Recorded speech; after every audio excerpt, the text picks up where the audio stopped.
Buster didn't waste time. When he set his mind to something, the world either moved with him or it got pushed aside. And Chester was about to learn that. The firehouse carried the heavy scent of dust and old smoke. Buster stood in the center of the garage bay with his sleeves rolled up. Blueprints spread across a metal table. Elizabeth stood across from him with her hair tied back and a pencil tucked behind her ear. She studied the plans with quiet curiosity. "You really think you can build a whole bar down there?" she asked. "A bar," Buster said.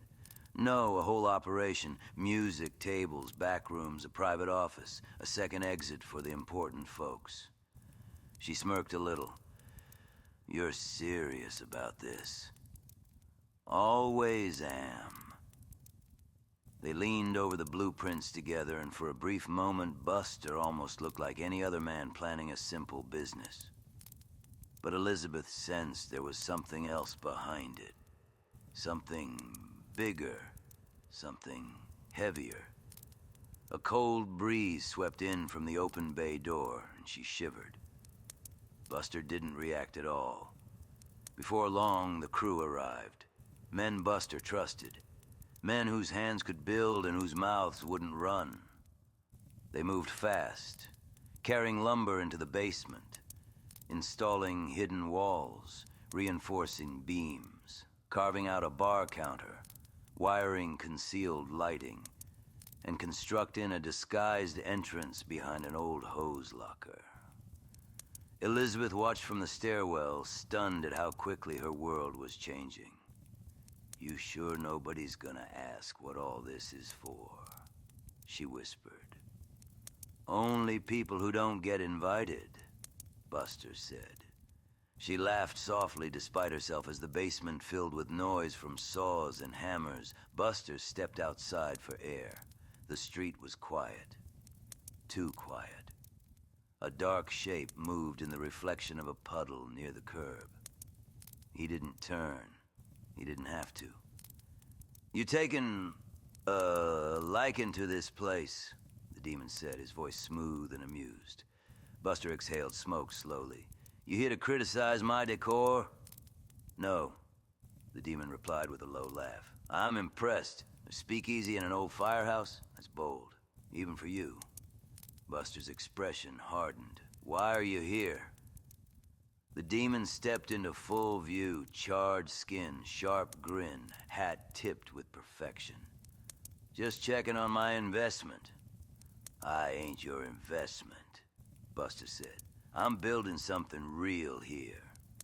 The demon smiled wider. "Everything real eventually burns, Buster. That's when I do my best work." A truck horn blared behind them. Buster blinked and the demon was gone. Downstairs, Elizabeth organized the new bar inventory.